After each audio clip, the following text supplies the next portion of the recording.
Boa noite, eu, Robson Ramalho, presidente da Pijus. Vou tirar aqui minha máscara para falar melhor. Estou aqui hoje em Baturité, lá do diretor do Juizado da Economia da Juventude, Emanuel, onde ele convidou para esse evento que vai ter hoje, é o Dia do Agente Municipal de Baturité, e ele teve a satisfação de convidar o presidente e a diretoria para estar presente hoje à noite e ser agraciado.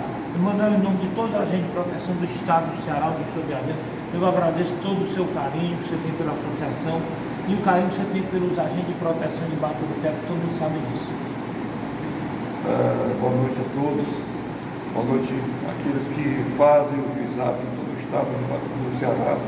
Aqui nós de Baturité, nós tivemos a humildade de ter aqui como vereador o vereador Wagner Nogueira, onde ele criou o Dia do Agente de Proteção. Então Baturité é uma das cidades do estado do Ceará que tem o Dia do Agente denominado de Tia Nilde, uma das nossas diretoras, que hoje são a saudosa Tia Nilde, né, que Deus a tenha.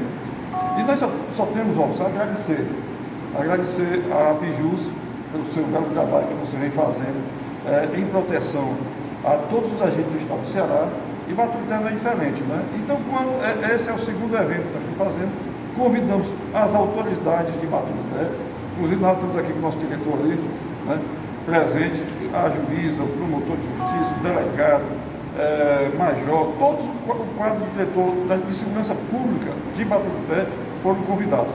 Talvez não estejam presentes, às vezes pela questão remota ainda, que nós estamos passando pela questão da pandemia, né? E a gente entende isso, já que o fórum também está fechado, né? Não está aberto para visita, nem para fazer os trabalhos de advogados, mas a gente entende isso. O mais importante é mostrar para a população que o agente de proteção, onde quer que ele esteja, ele está salvando a vida do teu filho, está salvando a vida de um adolescente que pode estar em risco. Então valorize o agente de proteção da criança e do adolescente, pois ele estará sempre atrás, defendendo um jovem, uma criança, que talvez seja teu filho. E só temos a agradecer.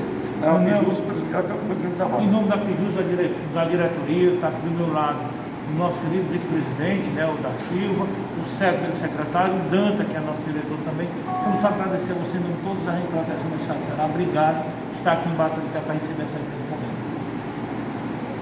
Tamo junto.